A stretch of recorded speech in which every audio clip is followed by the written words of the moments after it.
अस्सलाम वालेकुम नादीम। प्रोग्राम आपकी आवाज़ अब्दुल कयूम साहब स्वीडन से हमारा साथ देंगे। अस्सलाम वालेकुम सर।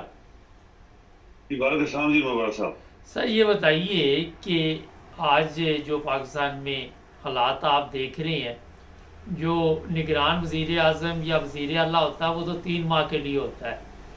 आपके ख्याल में ये कब तक यहाँ पे बैठे रहेंगे? कोई इलेक्शन आपको नज़र आ रहे हैं पाकिस्तान में?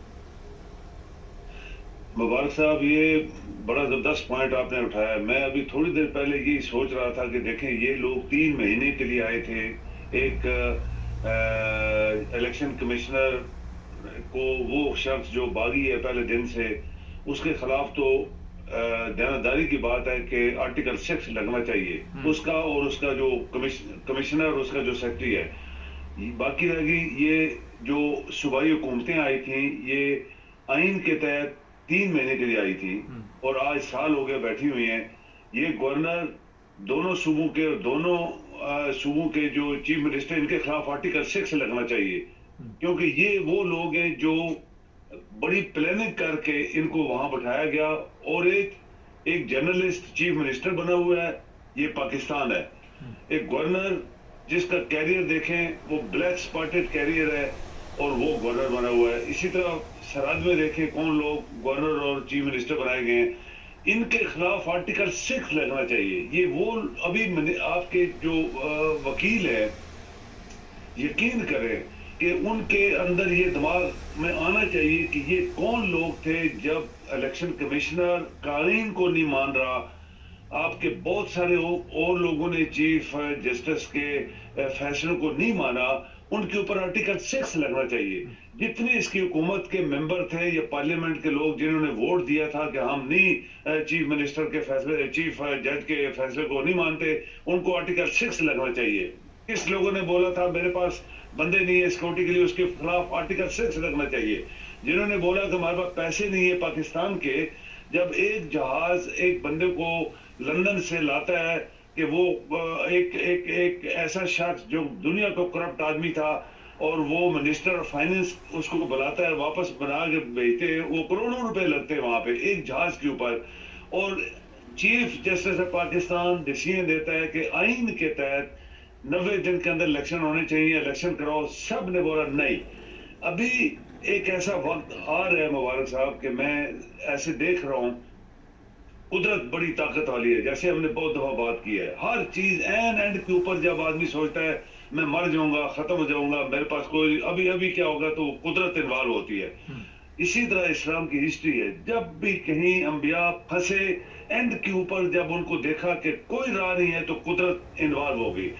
आज जो कल डिसीजन जो चीफ जस्टिस ने दिया है, ये सुपर डिसीजन दिया है, जो सिविलियंस को मिलिट्री कोर्ट्स में ट्रायल नहीं की जा सकती।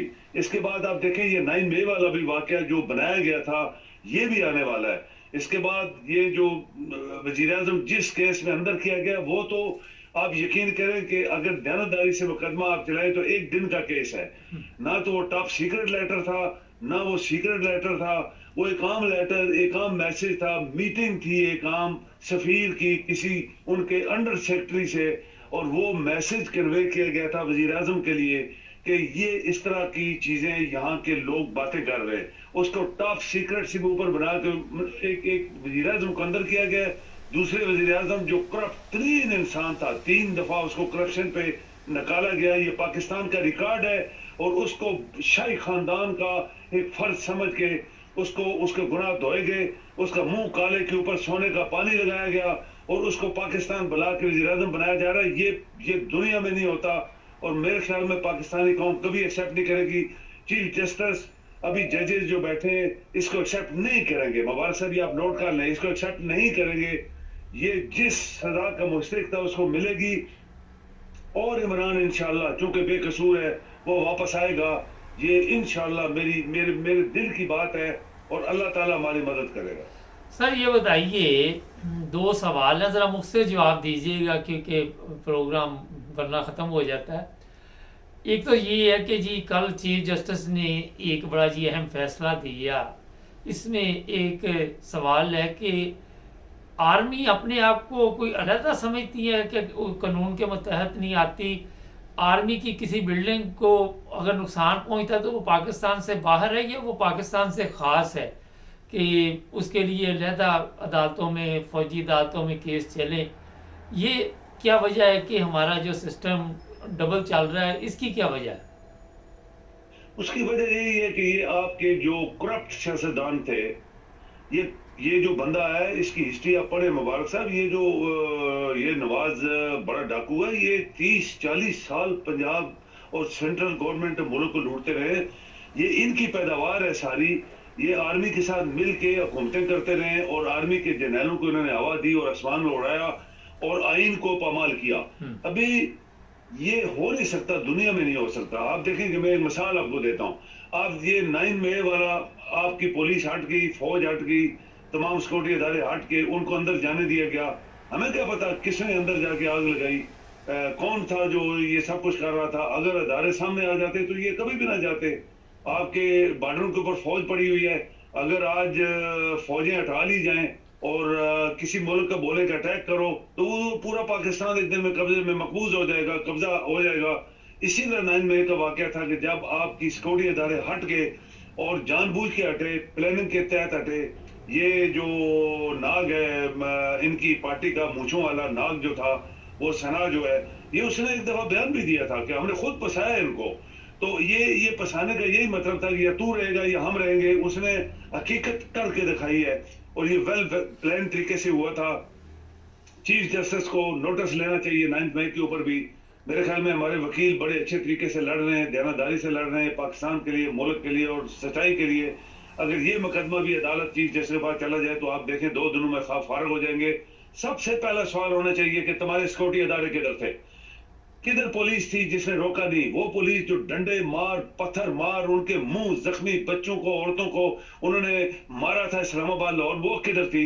इसके बाद रेंजर किधर थे, पुलिस किधर थी, कमांडो किधर थे? कैसे सिविलियन बगैर किसी हथियार के, बगैर किसी असले के वो कैसे वहां तक पहुंचे? ये सबसे बड़ा सवाल है और यहाँ ही वो हार जाएंगे। बस ये मुकदमा खत्म हो जाएगा। सर आप हो जाएगा, ये हो जाएगा, आप देखें हो जाएगा। सर, आप बार बार चीफ जस्टिस की तरफ जा रहे हैं। चीफ जस्टिस तो खुद एक दयानतदार आदमी नहीं, उसकी बीवी के ऊपर तो खुद संगीन इल्ज़ाम हैं। वो रेफरेंस इमरान खान ने उसकी बीवी के मतलब भिजवाया था और नवाज शरीफ की जो कंपनी आई थी उन्होंने वो रेफरेंस वापस ले दिया। कैसे चीफ जस्टिस से कोई इंसाफ के फैसले कर सकता है? करेगा, ये आप यकीन करें मुबारक साहब। मैंने जितने चीफ जस्टिस देखे सब खरपति थे। एक छोटे से कद का चीफ जस्टिस था, नहीं वो शायद उनको उसको एक्टिंग, आपको याद होगा कि एक्टिंग ये जो वज़ीर आज़म बनाया गया था वो चीफ जस्टिस था, एक रिटायर्ड छोटे से कद का। यकीन करें उसकी खरबों की जायदाद थी और मैं परेशान हुआ कि ये चीफ जस्टिस रिटायर हुआ है, उसकी खरबों की जायदाद कहाँ से आ गई है? हर मुल्क में उसकी जायदाद थी। ये तमाम लोग जो चीफ जस्टिस बनते रहे या चीफ ऑफ आर्मी स्टाफ या बड़े बड़े पौधों पे रहे, या ये जो सियासतदान, जो करप्ट तरीन सियासतदान यहाँ पे रहे हुकूमत के, ये सब खरपति थे। क्यों इमरान के पीछे लगे? इसीलिए कि इमरान ने खुद बोला था कि मैं इनके जितना पैसा, इनके पैसा पाकिस्तान लेके आऊंगा, इनको मैं जेलों में भेजूंगा, इनको सजा दिलवाऊंगा। तो ये सारे इकट्ठे हो गए, उसके अपने अल्फाज थे, एक दिन ये सारे इकट्ठे हो जाएंगे और फिर मेरे खिलाफ कार्रवाई करेंगे। और वही बात हुई, वो सारे चोर इकट्ठे हो गए और उसको अंदर कर दिया। चूंकि इसमें एक बंदा इन्वॉल्व नहीं है, तमाम डिपार्टमेंट्स, गवर्नमेंट के इदारों के लोग शामिल हैं, क्योंकि सभी वो करप्ट थे, सभी ने पाकिस्तान को लूटा हुआ है। और एक ऐसा आदमी जो दयानतदार आ गया और उसने बोला कि मैं ये करूंगा, उसको अंदर उन्होंने कर दिया है। लेकिन अल्लाह, वही बात है, हम अल्लाह को भी यकीन करते हैं कि वो इंसाफ करेगा, सच्चाई जीतेगी, हक जीतेगा। मुबारक साहब। सर, आखिर पे ये बताइए कि जहां इस वक्त आप देख रहे हैं कि इमरान खान को जेल से बाहर भी नहीं लाते, अदालत में भी नहीं लाते, वहाँ पे इतने मुकदमात इमरान खान पे बना दिए कि ये है कि मेरा ख्याल है 100 साल तक भी वो पाकिस्तान में जिस तरह मुकदमात चलते हैं ख़त्म नहीं होंगे। तो किस तरह इमरान खान आप देख रहे हैं कि वहाँ से बाहर आएगा? ये वकील अगर केस लड़ेंगे, ये लड़े। मैं सोच रहा था कि देखें, इसका नाम हम टीवी पे नहीं ले सकते, इसकी पार्टी का नाम नहीं ले सकते, ये दुनिया में है नहीं है, कोई कानून नहीं है। क्यों?